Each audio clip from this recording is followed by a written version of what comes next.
여러분 안녕하십니까? 여디디아와 함께하는 하늘 은하수 라디오에 오신 모든 분들을 진심으로 환영합니다.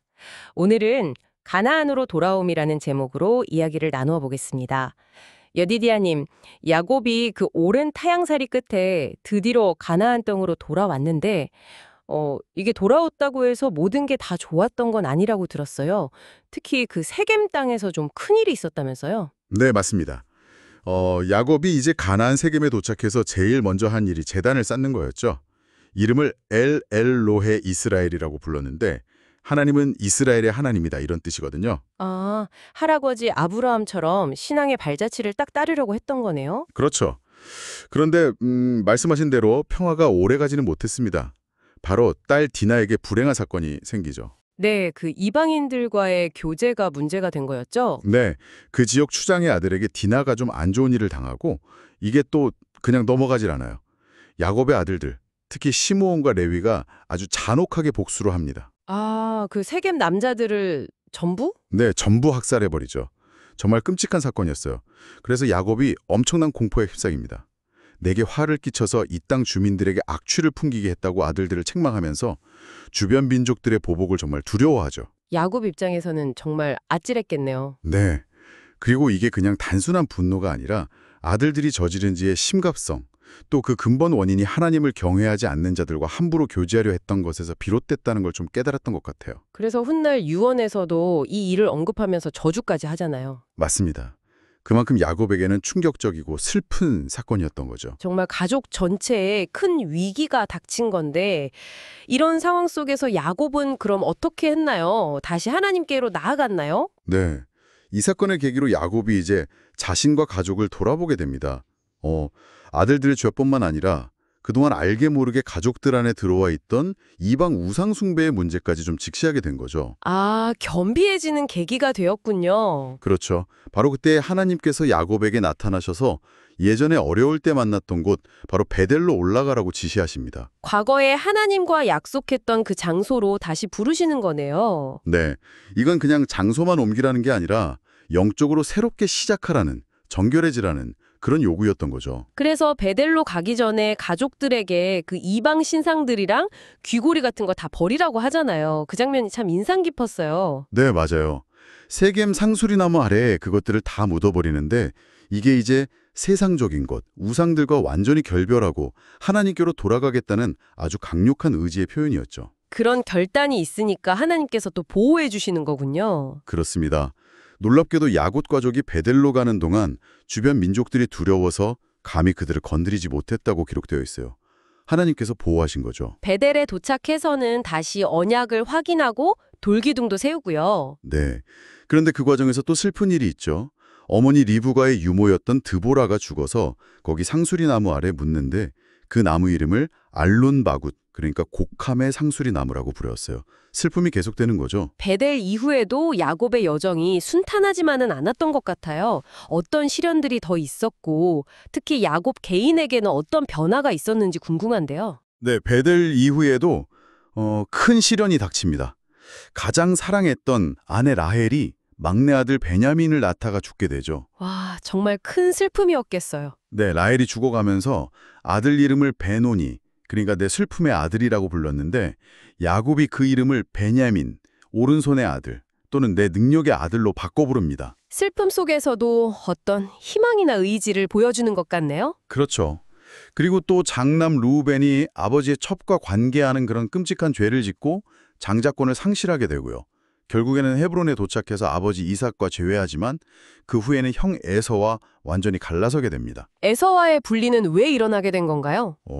여러 이유가 있겠지만 근본적으로는 재산이 너무 많아져서 함께 살기 어려워진 것도 있고 더 중요하게는 신앙의 차이가 있었던 것 같아요. 에서는 눈앞의 현실적인 이익을 더 중요하게 생각했고 야곱은 그래도 고난 속에서도 하나님이 주신 약속, 그 신앙의 유업을 붙들려고 했던 거죠. 맞습니다. 에서가 세속적인 길을 선택한 것은 누가 강요한 게 아니라 그 자신의 결정이었죠. 이게 참 중요한 포인트 같아요. 구원은 결국 개인의 선택이라는 거죠. 반면에 야곱은 어떻습니까? 야복강 씨름 이후에 좀 변화가 있었다고 하던데요. 네, 확실히 변화가 있습니다. 예전처럼 자기 꾀나 힘을 의지하려는 그런 모습이 많이 사라지고 좀 더 단순하고 진실하게 하나님을 의지하게 돼요. 시련을 겪으면서 순종을 배우는 거죠. 마치 풀못불에서 단련되어서 나오는 정금처럼요. 야곱은 그렇게 변화했지만 그의 아들들 문제는 여전히 좀 심각했던 것 같아요. 특히 요셉의 이야기는 그 갈등이 정말 극으로 치닫는 시작점 같은데요. 네, 그렇습니다. 이게 야곱이 과거에 저질렀던 실수들, 특히 아내를 열어둔 일부다 처제의 영향이 자녀들에게 그대로 나타나는 것 같아요. 아들들 사이에 질투와 다툼이 끊이지 않았거든요. 요셉은 좀 달랐다고요? 네, 요셉은 형제들과 달리 좀 순결하고 성실하고 또 하나님께 순종하는 아들이었어요. 그런데 문제는 야곱이 그런 요셉을 너무 편애했다는 거죠. 아, 그 유명한 채색옷 이야기. 네, 바로 그 채색 옷이 형제들의 질투심에 불을 지폈습니다. 안 그래도 미운데 아버지의 사랑까지 독차지하는 것처럼 보이니까요. 그런데 거기에 요셉이 또 꿈 이야기를 하잖아요. 형님들의 곡식단이 제단에게 절하더라. 해와 달과 11별이 내게 절하더라. 이건 뭐... 그렇죠. 기름을 부은 격이죠. 형들이 듣고 네가 진짜 우리의 왕이라도 되겠다는 거냐 하면서 요셉을 더욱 미워하게 됩니다. 증오가 아주 커진 거죠. 결국 그 미움이 끔찍한 행동으로 이어지고요. 네, 야곱이 형들 잘 있나 보고 오라고 요셉을 보냈는데 형들이 멀리 도단에 있는 요셉을 보고는 죽이려고 공모를 하죠. 르우벤이 말려서 구덩이에 던져 넣는 걸로 일단락되나 싶었는데 네, 루벤은 나중에 몰래 와서 구해주려고 했던 것 같아요. 그런데 그 사이에 유다가 죽이지 말고 차라리 이스마엘 상인들에게 팔아버리자고 제안하고 다른 형제들이 거기에 동의하죠. 그래서 결국 요셉은 은 20에 애굽으로 팔려가게 됩니다. 그리고는 그 채색옷에 염소피를 묻혀서 아버지에게 가져가잖아요. 야곱을 속인 거죠. 네, 정말 비극적인 장면입니다. 야곱은 아들이 짐승에게 찢겨 죽었다고 생각하고 옷을 찢고 굵은 배로 허리를 묶고 오랫동안 애통합니다.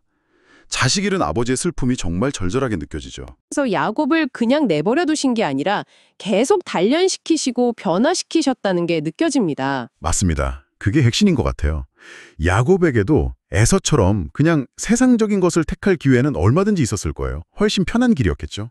하지만 야곱은 그 고통 속에서도 넘어지고 실수하면서도 결국에는 하나님이 주신 신앙의 유업을 포기하지 않았다는 겁니다. 결국 우리가 살면서 겪는 어려움이나 시련들이 우리를 무너뜨리는 게 아니라 오히려 우리를 연단해서 하나님께 더 가까이 나아가게 하는 기회가 될 수도 있다는 말씀이시네요. 네, 그렇습니다. 중요한 것은 우리가 그 시련 앞에서 어떤 선택을 하느냐는 거죠.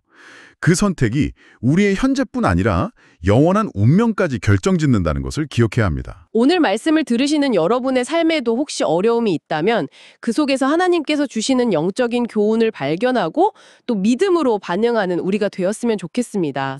네, 오늘 야곱의 이야기를 통해 우리 각자의 삶 속에서 고난을 어떻게 마주하고 신앙의 유산을 어떻게 붙들어야 할지 다시 한번 깊이 생각해보는 계기가 되셨기를 바랍니다. 여러분, 오늘의 하늘 은하수 라디오 어떠셨나요? 매일매일 저녁 9시에 더 다양하고 흥미로운 주제로 여러분들을 찾아오도록 하겠습니다. 구독과 좋아요, 알림 설정은 저에게 큰 힘이 됩니다. 내일 다시 만나요. 안녕.